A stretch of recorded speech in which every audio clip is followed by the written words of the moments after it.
just write down what you want to see. I think that's my biggest advice. But I'm more focused on uniting people. She said to me, I never would have dreamed you are a writer. If the normal works for you, great. If it doesn't, don't beat yourself up over it. I think anybody can get the words on the page, but a real writer will know how to fix it. I always kind of feel poverty and hunger nipping at my heels. Realizing that I wasn't mad. The one mistake people make when they're submitting things is submitting them too early. And then my brain just went, you're going to write a book. You put your heart and soul into a book.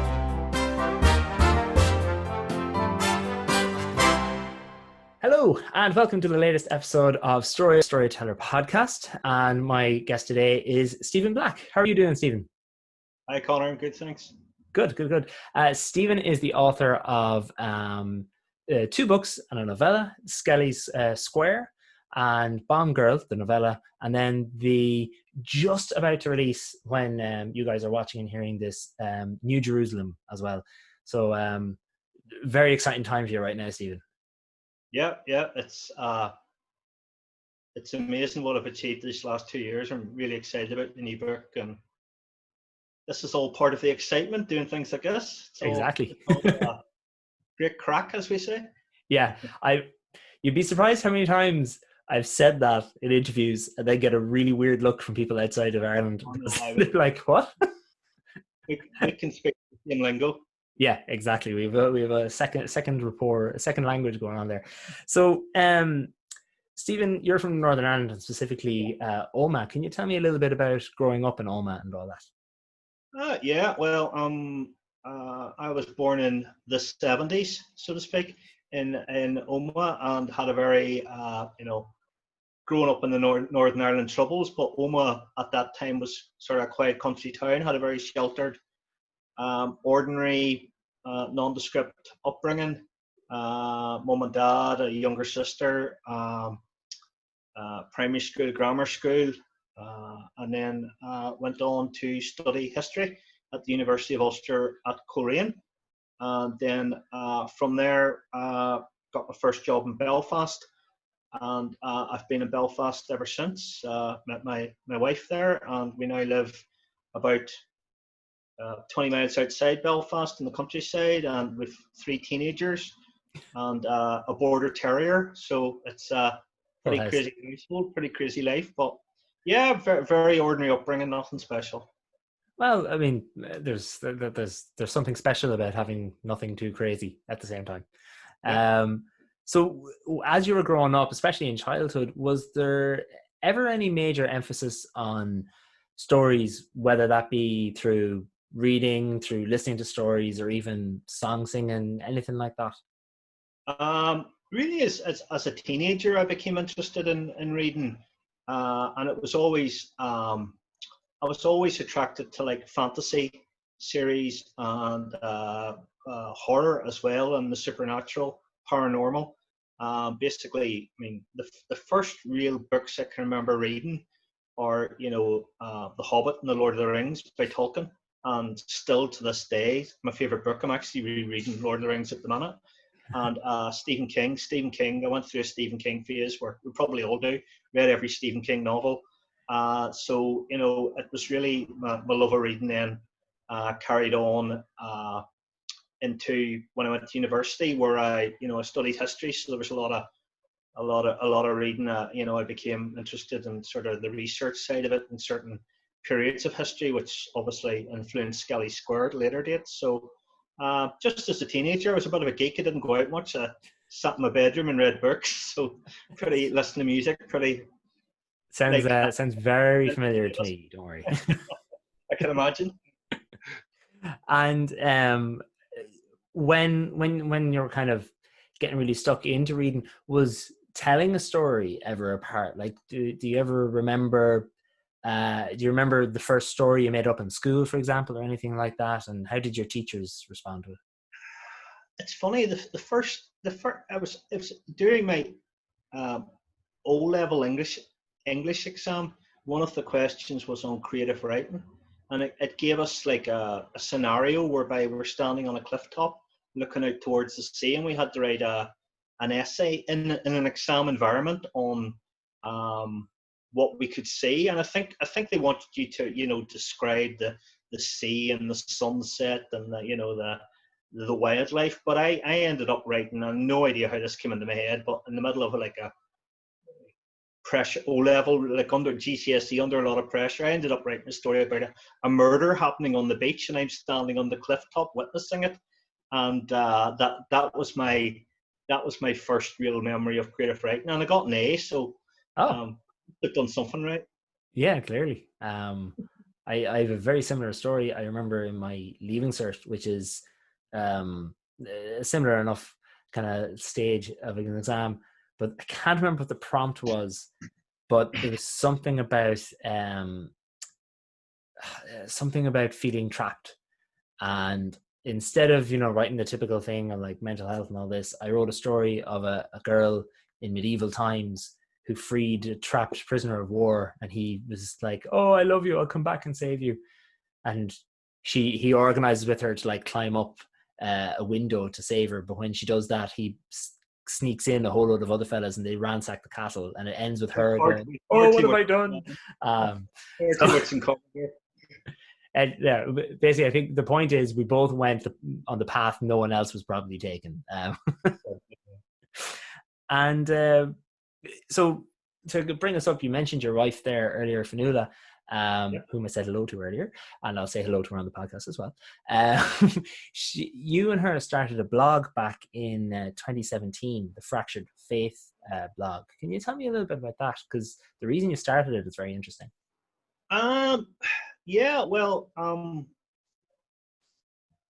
do I start this?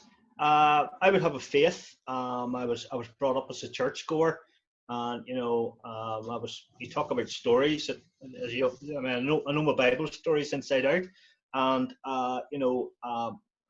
I come from sort of the Protestant community in Northern Ireland. I was brought up as a Presbyterian. Fanula comes from the Catholic community. She's an Irish Catholic. And we met. My wife closing windows and wrecking the house. Right. Someone has to close them. We met and we had the kids, and we decided, what are we going to do here? I mean, because will we go to one church? Will we go to the other church? So we really, for a number of years, we sort of have tried various churches, and we've had various experiences at churches. Some good, not so good. The blog really started at a time when we weren't in a church. We still have a belief, we still have a faith, but and to this day we're not connected to any church, but we do have a faith. And really, I was just coming out of a pretty negative experience at a church I'd been involved in, and I felt a bit battered and beat up, my faith. And one day the title Fractured Faith came into my head, so I decided to start. One of my sort of ways of coping with, negative experiences in my life is to write. And I was actually, Fanula suggested, write all this down. It might help people. Yeah. You might find people going through the same situations. So that's how Fractured Faith blog was born. And it's just taken off from there. Yeah, and it really has taken off. I mean, in preparation for our interview today, I was kind of going through it, and I went as far back as I could and found what I think was the first post about the bag lady. Was that the very first? I'm very impressed by your research. Well, if you're going to do something, do it right. And I found it so interesting because there's so many comments even on that first one. So clearly it does resonate. And what I also found interesting going through the comments of the bag lady post was there's posts from very recently on it, even though that blog post itself is nearly 3 years old. So it's really interesting to see that you clearly have hit a market that wants something like that. Well, I don't write as much about my faith now because we're in a lot more stable position now. But I do occasionally post about sort of spiritual matters, and you find they get a really great response, be it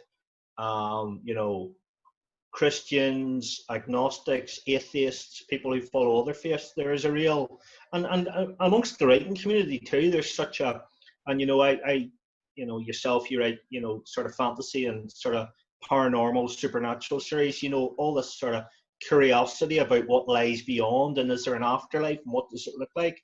And Skelly Square touches upon that. You know, what happens these soldiers when they die, and they die in such tragic circumstances. You know, was that the end, or do they have unfinished business and decide to come back? Yeah, and it's I think that's the interesting thing about your blog. It is about a variety of things that are all just connected to you and your personal experience, because I do think sometimes there's a little bit too much of a focus on certain blogs, and it'll literally just be multiple posts about the very one driven topic, whereas what you and your family have created is something a lot more personal and relatable. And you can scroll to one page and there's something about, you know, are you the Tom Bombadil of your family? And then you scroll back and there's something about Bible verses and things like that. So it's really interesting to see variety. Yeah, Tom Bombadil. I'd completely forgotten Tom Bombadil existed, which probably was I don't know. It must have been my subconscious had erased him from my memory. That character. So yeah, thank you. I mean, I encourage the others to fanool in the kids to do guest blogs, but they're a bit shy, and my wife will say she's too busy to write. That's always what Fanoulis is. Run about sort of organising my life and the kids' life. But yeah, I might see something on the train on the way to work, and it just gives me an idea for a story. The blog, it depends. It's a real mishmash. Yeah, but as I said, I think that's part of why Fractured Faith blog works, is that it's a personal blog as opposed to a subject-driven blog. Yeah, I highly recommend reading it. Thank you. I mean, I wear my heart on my sleeve, and I write about very personal topics. I write a lot about my mental health and my sort of issues with my mental health in years gone by. And you know, I'm not a fan of people who are, you know, everything's great all the time and everything's fantastic. We all have our troubles, we all have our worries, and I find by writing about them, it's a good way to connect with other people who've been through similar things. Yes, and I totally agree. I think when someone finds something, like I will speak a little bit more about it later, but I know that there is a lot of mention. I haven't read Skelly Square yet, but as I said to you earlier, it's on my to be read list. But I know there's mentions of OCD in it. So we'll touch on that now in a minute. But before we do that, when you were writing Fractured Faith, and when you were really getting involved in the blog, what point did you decide to say to yourself, "Hey, actually, I think I could do a whole book instead of a post"? Probably about a year in, I'd been thinking about it, and you know, I think it took a year of writing. I mean, I blog almost every day, and you know, by get a year of just writing and practicing and sort of developing my voice, it sort of was the foundation for me. And then one day I was just sitting on the sofa, which I do a lot, the sofa, and the name Kirkwood Scott popped into my head.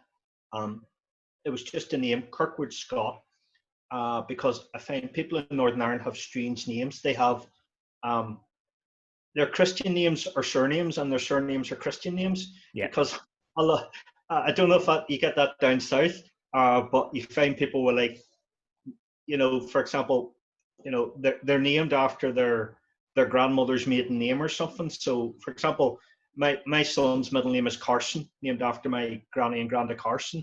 So you find people with back to front names. So yeah. Kirkwood Scott just arrived in my head one day, and I took it from there. Funny you mentioned that, because my surname, which no one ever knows how to pronounce properly, is Bredin, Bredin, and it's actually I've never ever met another Bredin that I wasn't related to in some way. And if you go to America, it's actually quite a common first name. It's spelled differently, but it's pronounced the same. So and as well as that, the name Conor, my first name, in America is usually spelled with two N's. But I kind of did a bit of research, and basically what it is a lot of Irish Americans, or Irish when they emigrated to America, I should say, they would do what you did with your son. They would like a man and woman get married, and then they'd name their children after the woman's maiden name as a way to retain their Irishness, Yeah. So it's interesting how that happens in Northern Ireland as well. Well, then do Americans call you Bredin Conor?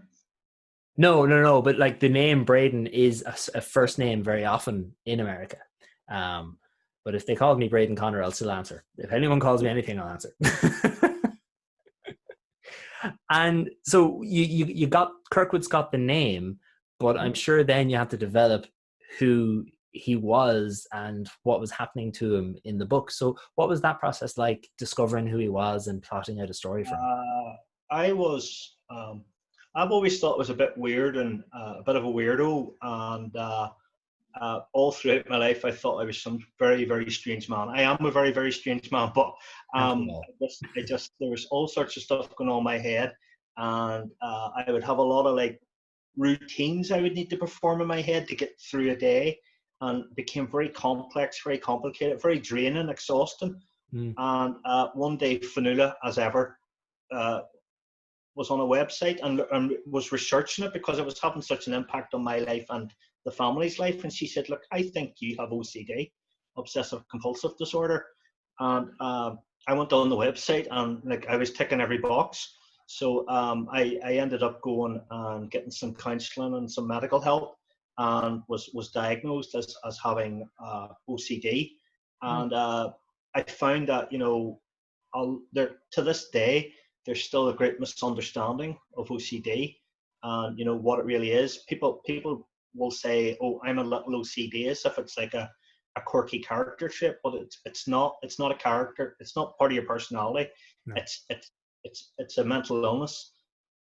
And I think after depression, anxiety, and bipolar disorder, it's the World Health Organization says it's one of the most common mental illnesses in the world, and it really is no laughing matter. It can destroy lives, and it can cause great harm to individuals and their loved ones. So I wanted to obviously it's in a supernatural context, but Kirkwood, I wanted him to be a very real character who was a hero, but a very unlikely hero who was really struggling with mental illness at the time when the book starts. And he's very loosely based on, he's a very loose, exaggerated version of myself in my 20s when I first moved to Belfast. And, I was really starting to struggle, and I was probably drinking more than I should have, because that was one of my coping mechanisms. When I was drinking, the thoughts seemed to not go away, but it was like I compared to like a knob on a radio, whereby when you get that obsessive thought, it's full blast in your head and you can think of nothing else, and it just takes over your day. But when I'd had a few drinks, it was like turning the volume down. It just became in the background and it was manageable. So Kirkwood in the book, in the early chapters, is drinking more than he should in order to cope with these horrible thoughts, and he's having and the sort of the compulsions to do stuff in order to alleviate those thoughts.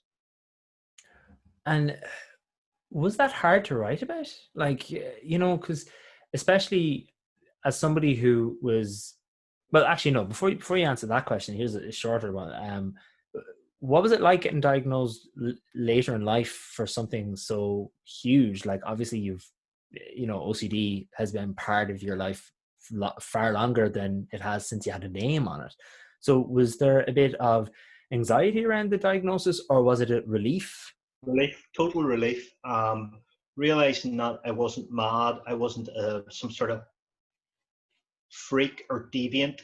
Realizing that it was actually quite normal. There's hundreds of thousands of other people, millions of people over the world, across the world, were having the same thoughts as me and having the same struggles. Finding there was a community out there.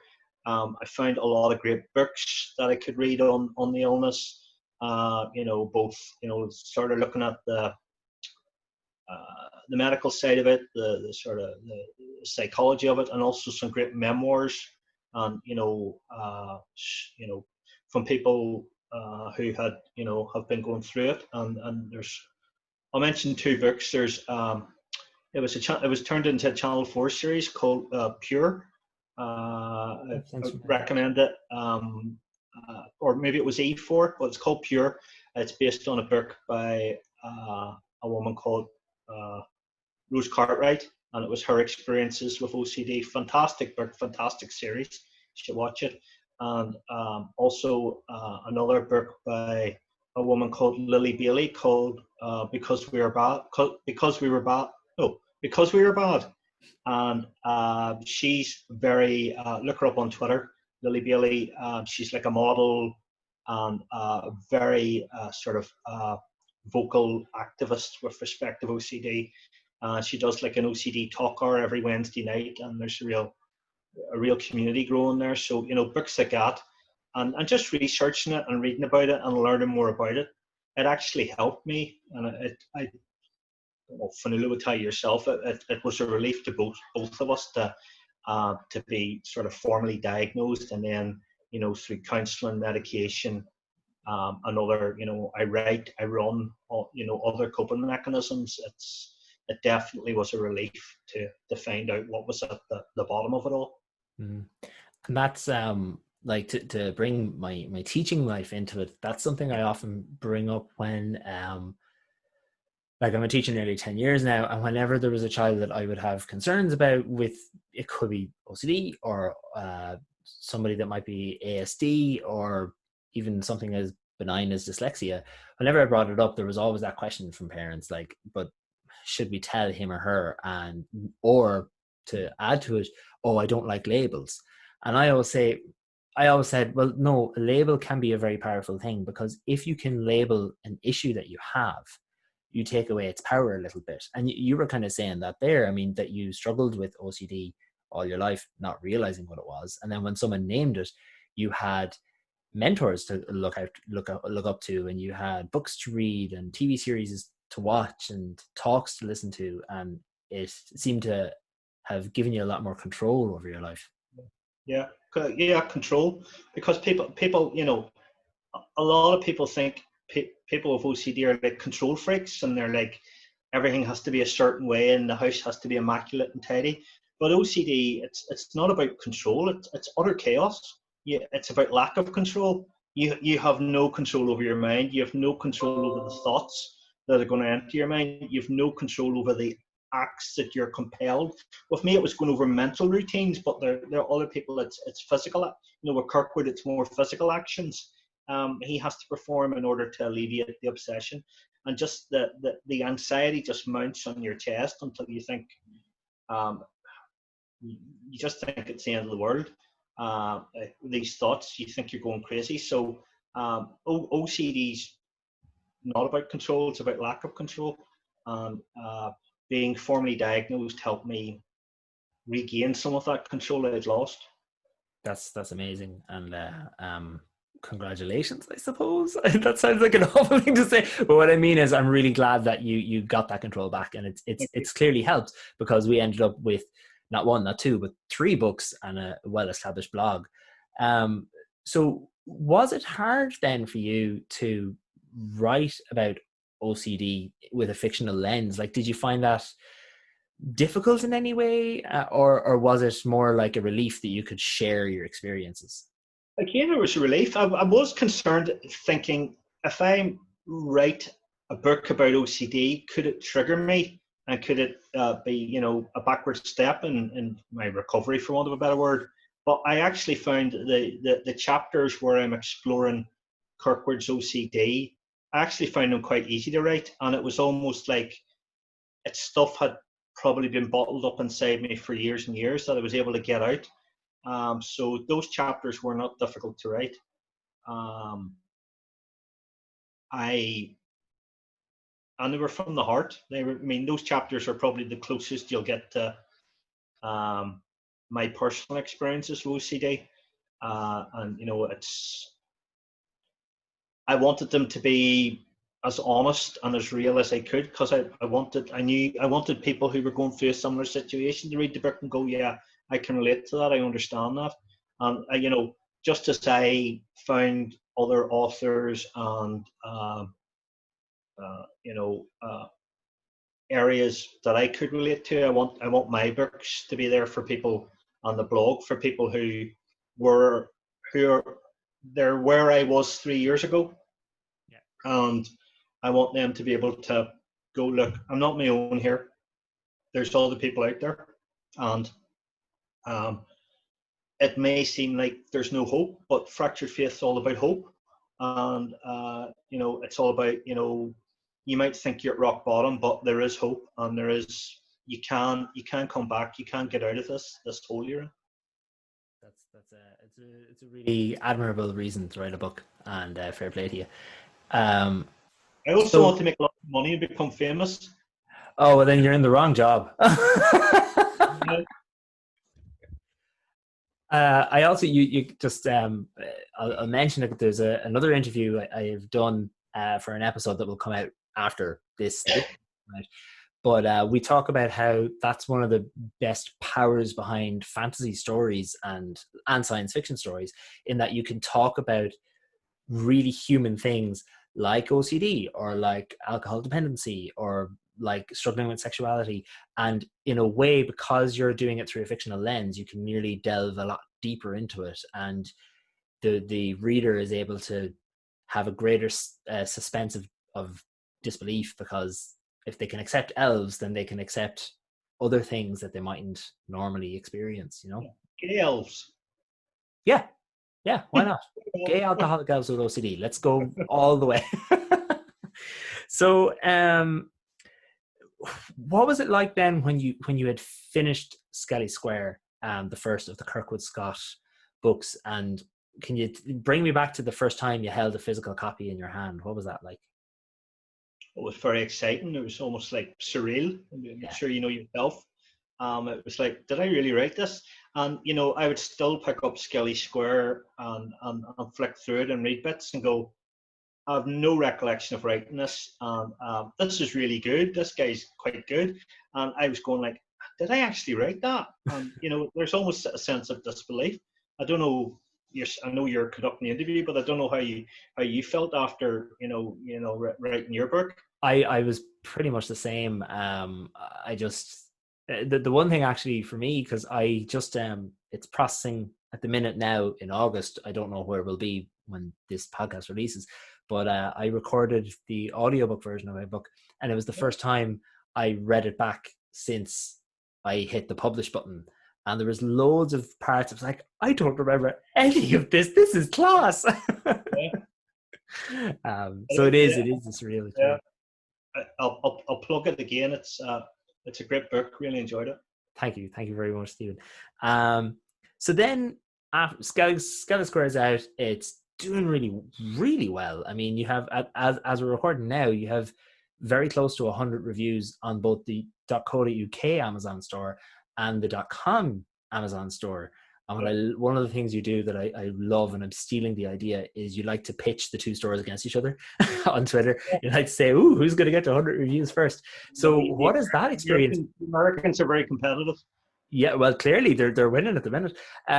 So what's that been like to have nearly 200 reviews for something that's, as we're speaking now, barely a year old?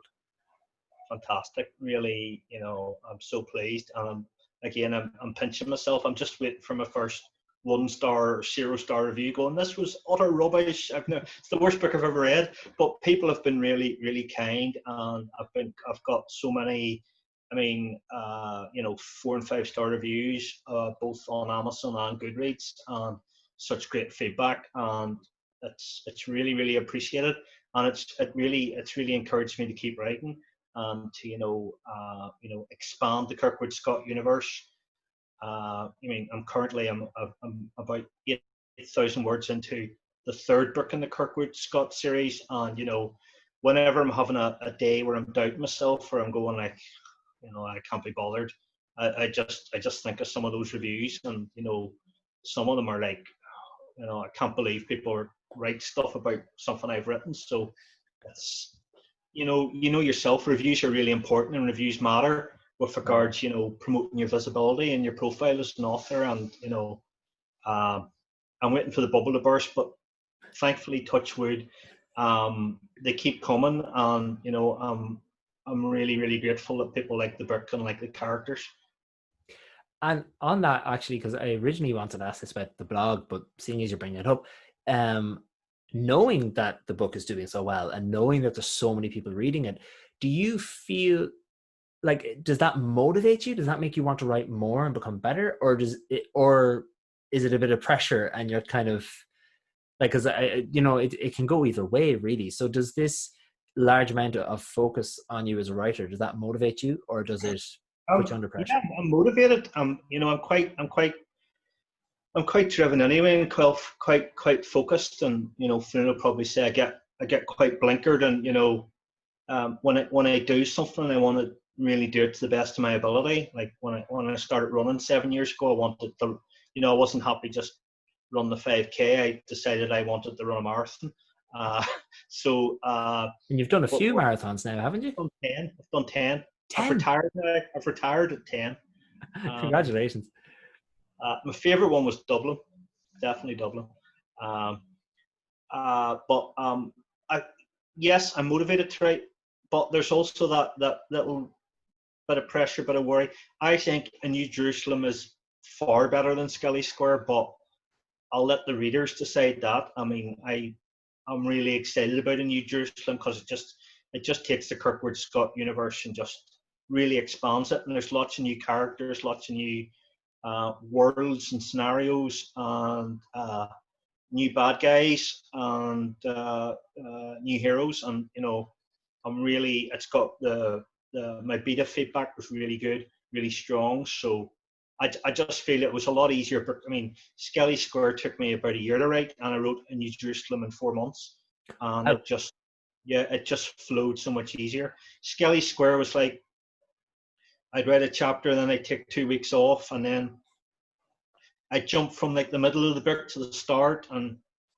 But I wrote A New Jerusalem just in order. Okay. Literally a chapter a day, just right through chronologically, and even when I went back to do the edits, it was so much easier to edit. Maybe it comes with experience, but people talk about this difficult second book or second album. I actually found the first book was the hard bit. Yeah. And that's something we spoke about this before we hit record, but that's something that I feel very like. I tried to write a sequel to my first novel, and I tried a different method, and it just did not work for me. So I suffered the second book syndrome, but you were lucky enough to escape it. We're all different. Yeah.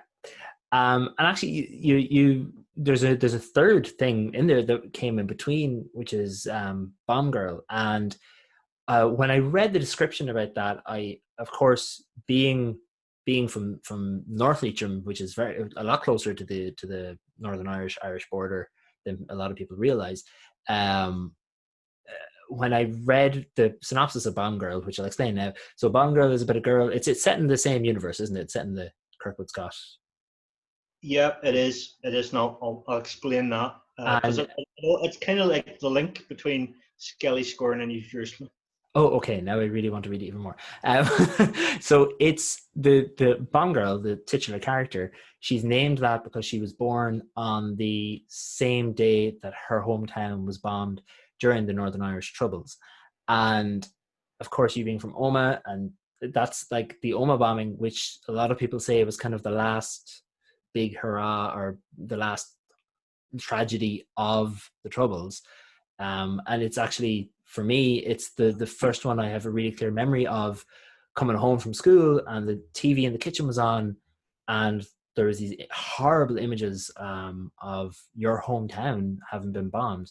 So obviously, I'm assuming there was a strong link between Bomb Girl and the Omagh bombing. Can you talk a bit about that? Yeah, I mean, I wasn't in Omagh on the day of the bomb. I was in Belfast. It was 1998, and like yourself, I found out about it. There was the news coming in on the TV and the radio. So this was back in the day when I don't think, had I a mobile phone? I can't remember. I did have a mobile phone, but I was trying to ring my mum and dad, who were in Omagh. I knew my sister wasn't in Omagh. I was trying to ring my mum and dad. I thought, it's a Saturday afternoon. My mum and dad never go into town on a Saturday. They do their shopping during the week. So I was like 99% certain they were okay, but it just, the news as it came in got worse and worse about the number of people who were killed and wounded. And I was trying to ring my mum and dad's house, but it was just like getting the phone was just ringing out. I didn't know, but the bomb was so powerful that the phone network in Omaha had went down. But as far as I was concerned, I was ringing and nobody was answering. They must be out. So I was starting to panic. But thankfully, I got through shortly after that and found out they were safe and well. I didn't know anyone personally who was killed or injured in the bomb. There was one guy I went to school with. He was like a couple of years younger than me, was killed by the name of Gallagher, Aidan Gallagher, I believe. And I knew him to see, I knew of him. I also, I would hear names of people who I would know someone who knew them, but thankfully I wasn't directly impacted by it. But anyone in Oma will have been affected by it, and I just got the idea of a lot of the scenes of the Oma bombing are of ambulances going to the hospital, and I just got this idea of what about someone who's in the hospital hearing all this, and I got the idea of this young pregnant woman in labour about to give birth to her first child, and she's scared and worried, and the circumstances of her pregnancy and the birth are difficult in themselves, and then in the midst of all this there's this massive atrocity, and I just got the idea of how the two became intertwined and how a baby being born into that chaos, how it can impact her. And the baby was Ariana Hennessy, who became the bomb girl, and that the media descended on Oma, and in the middle of all this despair and horror, that there was this sort of beacon of hope that this little baby had been born in the midst of all this. And Ariana then becomes the bomb girl and has to live with that throughout. We meet her when she's starting university, 18 or 19, but every year when an anniversary comes up, her name's dragged through the coals again, and how the bombing didn't just affect those who were physically killed or wounded, but also the sort of the mental side of it, and how people were impacted by that. So it's about 60-70 pages. It was just something Fionnuala and I decided. I was just a Dunkirk with Scott, and I just thought, I want a little break before I start the second book. So it was just something that developed nicely, and it Ariana and other characters in the book, without giving too much away, might appear in a New Jerusalem. So it's if you like Skelly Square and you're looking forward to a New Jerusalem, you really should read Bomb Girl, because it's an important little piece of the story. Very, very good. And you seem, between Kirkwood himself having OCD and Ariana's hometown being bombed, you seem to put a lot of your own traumas and difficulties from your life into your work. Is that something? Was that a conscious decision, or is it just that these two things are such big elements of your life you couldn't but help not write about them? Well, I mean, I write fantasy, I write sort of supernatural, paranormal stuff, but I always wanted grounded in realism, and I wanted to write about issues and themes that I could relate to, that I'd experienced. And obviously the bombing and OCD are two of those. Other, I mean, the other two main characters in Skelly Square, other than Skelly, are Meredith and Harley. And Meredith, is homeless, living on the streets of Belfast, is having problems with alcohol. And as I mentioned, I tended to drink a bit much in my youth, and there's waking up with the world's worst hangover. I can certainly write about that. And Harley is based on our daughter Hannah. Hannah's 16 now, was born with spina bifida, so she's a wheelchair user. So Hannah's kind of the inspiration for Harley, And when you read Harley's story, Harley's been in a road traffic collision and is in a wheelchair. She's trying to recover from that. So, I mean, my three main characters all have, they're all like have supernatural powers and special abilities, but they all also have very real personal struggles that they need to overcome. Which is where I kind of got the tagline. They're trying to save the world, but first of all, they have to save themselves. Brilliant. And I think that's a good sign of a good writer is, it doesn't matter if they have supernatural powers or if they have this, that, and the other. Everyone has troubles and struggles and obstacles to overcome in their own personal lives. So why can't someone with magical powers? Why can't someone with superpowers, etc.?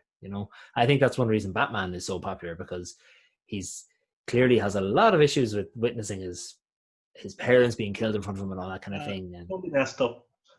oh yeah, he has problems. I mean, in your characters too. I mean, they all have 9-to-5 jobs, and they all have their day-to-day trials, and then this just like exceptional set of circumstances hit them, and they're sort of mild-mannered journalists and archaeologists, and next thing they're running around Ireland, being chased by, without ruining your story, rather nasty individuals. Oh, quite. So we'll consider that as the beginning of you as a writer. We're now up to the point that New Jerusalem, which is coming out very soon after this podcast airs. So I'll have links in descriptions and show notes and everything for everyone to pre-order. And those links then, once the book is released, if you're listening to this in the year 2025 or something, you can still buy the book. It's still out, I'm sure. So now we'll get to you as a writer and your day-to-day. You mentioned you're 8,000 words into book 3 at the minute. You run, you have 3 children, one of whom has additional needs as well. You have a full-time job, you have a blog, and you're quite active on Twitter promoting your book and talking and promoting other writers. So my main question building up to this is, where do you find the time? Well, Fanula, my wife, would ask the same question. Right, I'm sure she's going to listen eagerly to this answer then. I have to be careful. Where do I find the time? I do, well, with regards the running at the minute, it's, for example, I got up at 6 o'clock this morning, went for my run before I went to work. And then the blog I wrote on the train going into work this morning. Oh, wow. On my lunch break, I'll probably spend time on social media, replying to tweets and WordPress comments. And on the way home, I started writing on book 3, and came home and wrote a little bit more. So managed to write 1,000 words before this interview tonight. So and then in the middle of all that, there's stuff with the kids and trying to be a good husband and father. They might disagree, but the effort is there. I've been waking up quite early in the mornings. There was one morning I woke up and normally our alarm's set for around 7 because the kids aren't at school at the minute. But you'd wake up at 5 and can't get back to sleep. So I write a lot on my iPhone in the notebook section. So I'll just write 500 words, 1,000 words, and it just all adds up. And before you know it, you've written 8,000 words in about a week. So yeah, it's just I found commuting to work on the train of about a half-hour train journey into Belfast, half-hour train journey back. I do. A New Jerusalem was largely written on the train. There you go. And actually, that's not the first book I've heard of being written on a train. There's another author that's being interviewed. I've interviewed her already for this podcast, and she lives and works in New York, and when you go on the subway, you're underground, so there was no coverage on the phone, there was nothing, and she wrote her entire book on the notes on her iPhone and then emailed them to herself for editing later. So done exactly the same thing. And when you're talking about observational writing and characters, just spend some time on Irish public transport, because some of the individuals you will encounter and some of the sights you will see, you couldn't make them up. Yep. Being a student in Dublin and having to get a 3-hour train ride home every weekend, I saw a lot of things, especially because I had to go through Carrick and Shannon in Leitrim, which is, for anyone outside of the island of Ireland, is quite a popular destination for stag nights, bachelor parties, hen-dos, bachelorette parties. So yeah, I saw stuff on that train. For life. Yeah, exactly. So do you ever have to deal with writer's block? I mean, do you ever, either with the blog or with your novels, do you ever get to a point where you just can't figure out what the next word is? And how do you do it? I wouldn't say writer's block, but there's times when like the batteries, goes flat and you're feeling a bit flat. I went through a period on the blog for a couple of months where I really felt like I was just going through the motions, and I was just writing blogs for the sake of writing blogs to put out content, and I wasn't really, like, my heart wasn't really in it. The books less so. I would tend to get quite anxious in the lead up to starting the book. Like this book I'm working on now, I've been thinking about it for about 2 months. I'm putting it off because I've been busy with getting a new Jerusalem out and, liaising with a publisher. The magnificent River Dixon at Potter's Grove Press, just great guy. But when I actually start writing, no, I wouldn't say I've had struggled with writer's block. I tend to, I know it was interesting you said you're very into structure and, putting a framework in place for your books. I am a complete pantser. I will sit down with maybe the first couple of sentences of a chapter, and then I get my ideas as I write, and the chapter kind of writes itself. If I sat down and tried to like plot it and structure it, I'd be sitting here in 5 years' time. I'd be no nearer beginning. I have to be actually physically writing to get the ideas, and then the story kind of just unfolds in my head, and I just regurgitate it. So complete make it up as I go along writing. And I suppose the thing is, then once you get to the last chapter, that's when the real hard work starts, because then you have to tie all the loose ends together, and you might read a chapter and go, what was I on about here? And you have to rejiggle it. So do you find the editing process harder than the first draft, or what's it? Yeah. I used to, obviously I'm a big Game of Thrones fan, and they're amazing books. And George R.R. Martin, he would say, like, he got to the point where he has to hire people to, he'll go and go, I can't remember that character in book 3 or who their grandfather was, and these people are like paid to go and give him the answers to stories he wrote. And I went, how lazy is that man? But I will be like writing, at the minute, and I'll go, I've no idea what color Meredith's eyes are, or I can't remember the name of that character, and you have to go back and check. So yeah, it's the whole continuity, consistency. My editor River is great, picks up a lot of stuff. I had really good beta readers this time around.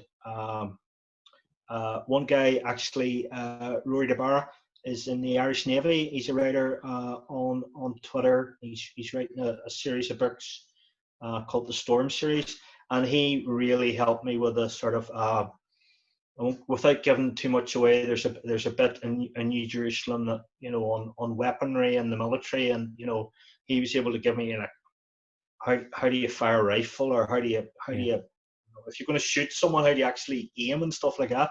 He's able to give me really good tips around that. Actually, you wouldn't do that. And then my other beta readers too, I'll probably forget their names, Megan Dale, Lydia Russell, who both have excellent books out there too. They were just really, really good feedback from people. Have I forgotten anyone, Fionnuala? Me? And of course, Fionnuala. How can I forget? Fionnuala's great in that Fionnuala would not be a big reader per se, But I knew I was on a winner when she actually read Skelly Square and A New Jerusalem from start to finish and enjoyed them. And, you know, if she didn't like it, she would have told me, because she tells me all the time about stuff I'm not any good at. But she can give, she's got a fantastic memory, a real eye for detail, and she was able to give me a lot of sort of tips, and, you know, especially some of the Belfast slang and stuff I would write. She would say, like, people wouldn't say that, or, you know, what about this phrase instead? You know, there's a character in Skelly Squares sort of loosely based on Fionnuala's grandfather, and it was like he came out with some great quotes and some real Belfast sayings, and Fionnuala was able to help me. Like, my granda Mark would have said this in this situation, so you know, Fionnuala's, you know, as I always tell people, there'd be no Skelly Square, there'd be no blog without Fionnuala, because whilst I just write the words, she does all the, you know, the IT. I mean, you should have seen me trying to set up Zoom tonight, hadn't a clue. And she does all that, and, you know, she does a lot of the promotion, a lot of the marketing, and is a real support. You know, when, you know, I'm 100 times a day doubting myself, she's the one that, you know, motivates me to do it. She's the one that tells me to get up in the mornings and run. She's the one that, you know, I think of like a swan on a lake, and above the surface it's all very serene, but underneath it's sort of paddling like crazy. And that's Fionnuala. She keeps me right. And, you know, if it wasn't Fionnuala, I probably wouldn't be here now. So there you go. And I mean, you mentioned earlier she was the one that first brought the idea of you possibly having OCD. So I think it's great to have such a strong support behind you, because well, I don't know about, I mean, maybe it's the same with your partner, maybe it's different, but you know, she keeps me grounded. There's, you know, you talked yeah, I've got great reviews, but I'll never get a big head, because she'll just go, you're that idiot that can't put a shelf up, and, you know, keep my feet in the ground. Yeah. Well, I said support, I didn't say fan. Like, I'm the same though. I mean, anything that I come up with, whether it be a book idea or a review of something, and even this actual podcast, I will develop it and I'll think it and I'll plan it out, and then I'll just turn to my boyfriend and say, so have this idea, and I'll always get this withering look going, Conor, no. And then when he says yes, that's a good idea, that's when I know I'm on a winner. So, well, then he's a wise man, and you know, Fionnuala has great wisdom in that, you know, she, you know, if I think I've got this amazing idea, and she go, no, that's rubbish, actually. Yeah. You know, she's brilliant. I love her, and, you know, I'm very lucky to have her in my life. And so, what do you think has been the one moment out of all your writing, between the blog, the 2 books and the novella, and the 3rd book on the way now, what has been the one moment for you that you felt very proud of yourself as a writer? Really easy question. You've got me now. You've stopped me. I think being offered that first contract is, you know, a big deal. I went down the traditional querying route, and I had about 80 rejections. Wow. I had a few. I don't know about yourself, if you queried your book or just went. I just went straight to indie. Yeah, well, in hindsight, that's probably what I should have done. I went down the traditional route. It's, as you said, touched upon earlier, it's so difficult. It's such a saturated market, especially fantasy writing. Everyone's writing a fantasy novel. You know, I got some good feedback, but I also had a lot of, you know, I'd send you know, my query letter, my synopsis, my sample chapters to a publisher or an agent, and you just get like a 1-line rejection, and it was obvious they hadn't read it, or, you know, it was obvious, you know, sometimes they couldn't even spell my name right, and, you know, it was quite demotivating. And then after several months of that, I got 2 offers in the space of a week. So, wow. And that's what led to Skelly Square. Got published by a sort of a small indie publisher in England. A New Jerusalem. Funny you talk about the blog. There's a blogger there called River Dixon, who is a blog. He's a poet and author, and he also has a publishing press called Potter's Grove in Arizona, USA. And River puts a lot of really good poetry on there. I don't know a lot about poetry, but I appreciate it. And River stuff's really good.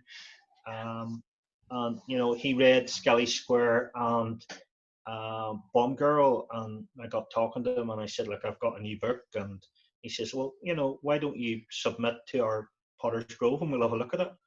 And they came back and said, yeah, we really liked it. And it's funny, going from 80 rejection letters to my first submission where New Jerusalem got accepted.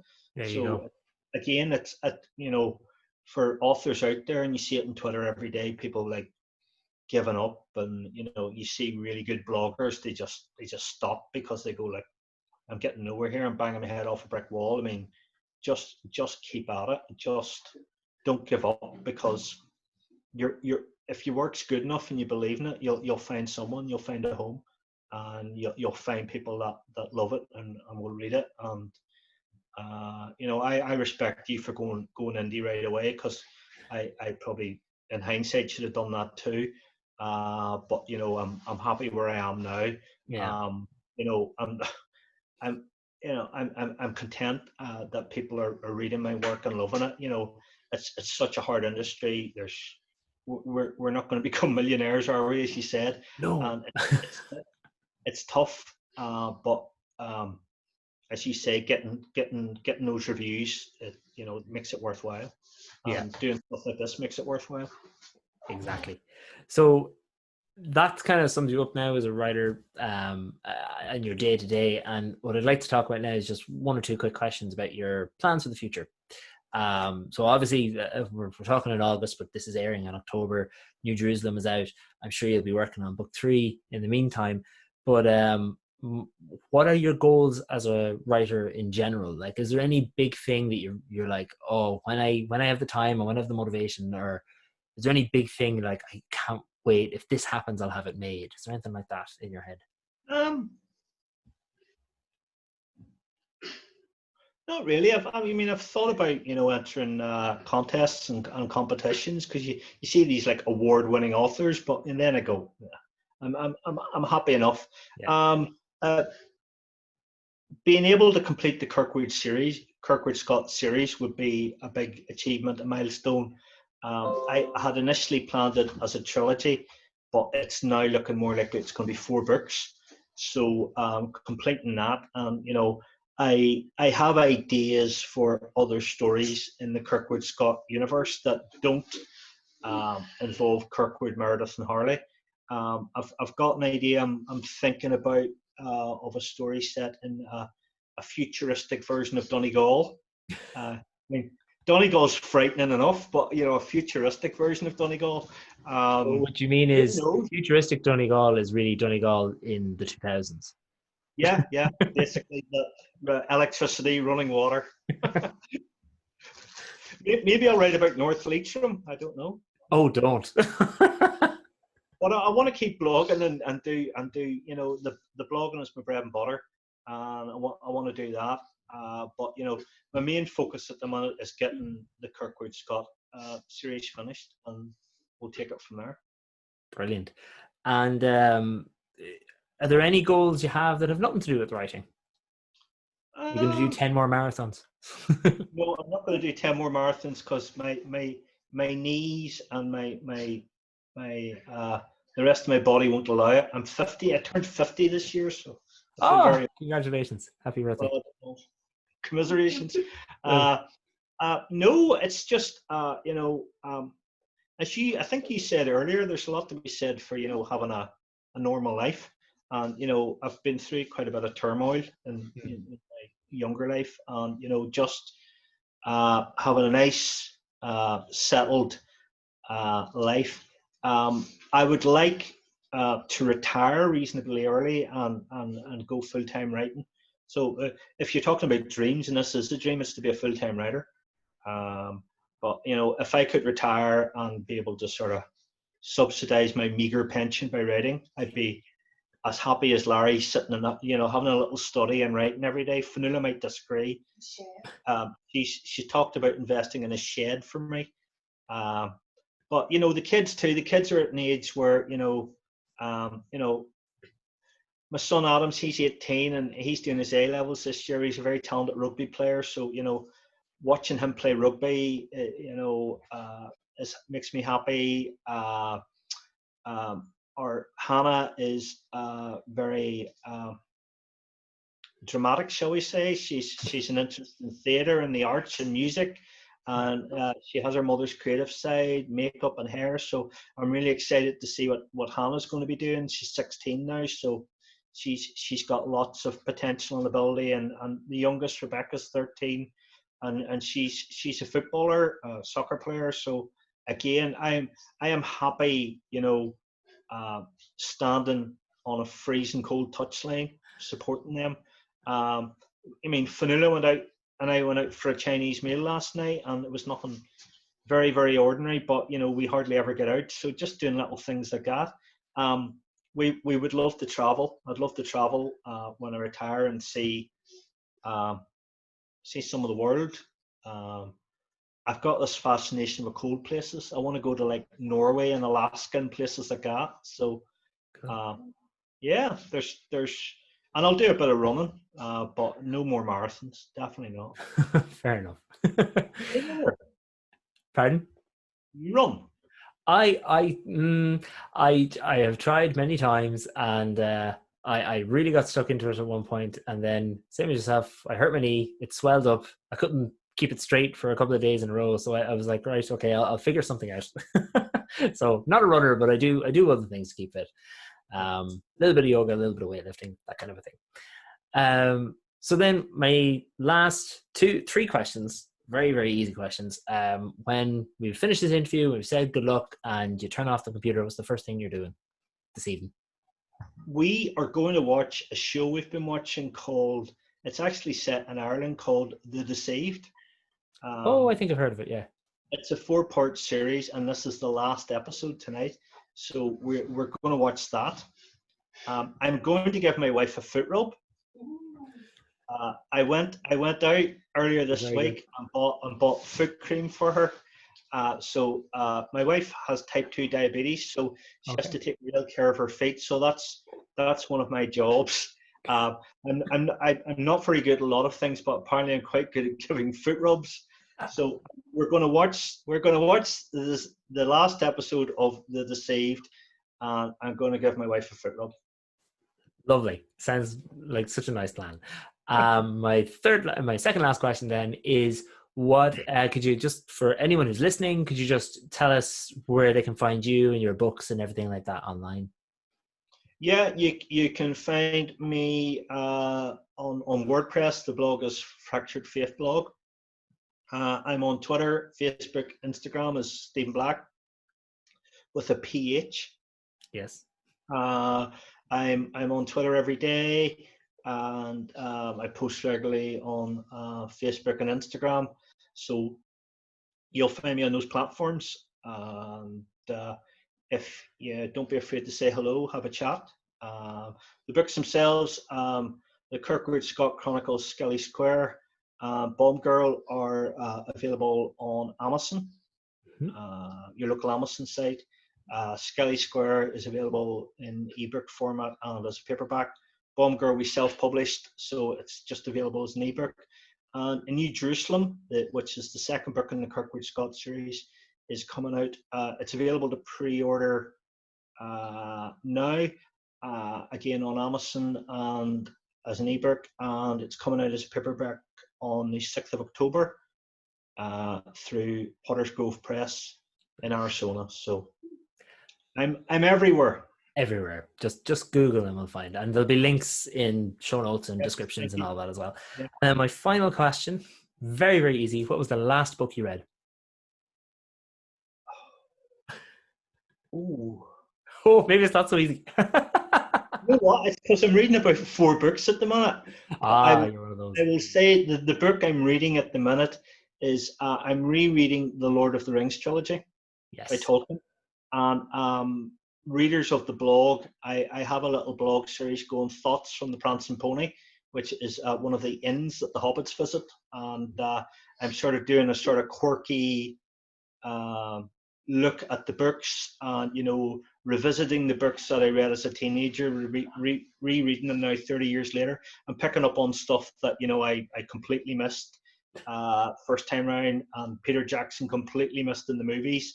And you just, you know, I'm writing about some of the minor little characters that you forget that didn't even make the movies that Tolkien wrote about. So yeah, the Lord of the Rings trilogy, fantastic. Brilliant. Probably my favorite book ever. There you go. Stephen, thank you so much for doing this interview. It has been so nice getting to talk to you and getting to know you. And thank you again for doing the interview. You're welcome, Conor. Thanks for the opportunity. I don't know.